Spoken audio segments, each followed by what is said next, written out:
So hello everyone, তো অনেকদিন পরে হোনা দেবে চলে গেলাম হঠাৎ করে কোনো প্ল্যানিং ছাড়াই। তো স্বাধীন আজকে আমার দিনটা কিভাবে কাটালাম ঘুরে টুরে তো পুরোটা তোমাদেরকে জানাচ্ছি। তো আমি চলে আসলাম মোমো একটা দোকানে, মোমোস খেতে খেতে ফট করে হন্না কল করলো। হন্না কল করে বললো কি করছিস ভাই? আমি বললাম যে মোমো খাচ্ছি। তো বললো আমার জন্য নিয়ে আয়। তো যাই হোক গাইস, তো হন্নার জন্য কিন্তু প্যাক করে নিলাম মোমো, আর মোমো নিয়ে বেরিয়ে পড়লাম হন্নার বাড়ির উদ্দেশ্যে। তো চলে আসলাম বাজারে, আর এখন বাজার থেকে টোটো নিয়ে চলে যাবো বাড়ির দিকে। অ্যাকচুয়ালি আমার মানুষ লাগে এরকমই, কারণ আমাদের ফ্রেন্ড সার্কেল সত্যি খুবই কম, আর যে কজন আছে সত্যি সবাই লেজেন্ড। যাই হোক গাইস, তখন চলে আসলাম হোন্নাদের বাড়িতে, আর হোন্না এখানে পরে নাচানাচি শুরু করে দিয়েছে। কি বলবো গাইস, একটু এরকমই। अभी मैं कैमरा मैन हो गया। देखो गाइस, हम लोग घूमने आए हैं इधर। ये है बटगास, ये है मेरा दोस्त। আরে আমারই ব্লগ। যাই হোক গাইস, এখানে একটা ফানি মুভমেন্ট হয়ে গেল।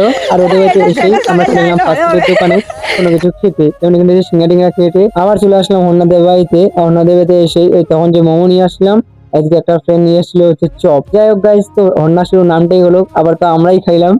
তো কি বলবো গাইস, যাই হোক, তো হন্না এখন দেখতে পাচ্ছ সবাইকে সার্ভ করছে, আর এই ফ্রেন্ডটা নিয়ে আসলো চপ। তো যাই হোক গাইস, এখন আমরা সবাই মিলে খাওয়া দাওয়া করছি এখানটায়। খাওয়া দাওয়া করে আমি চলে আসলাম বাড়িতে। ভিডিওটা আজকের মতো এতখানি ভালো লাগলে লাইক শেয়ার করবে। Tata bye bye guys.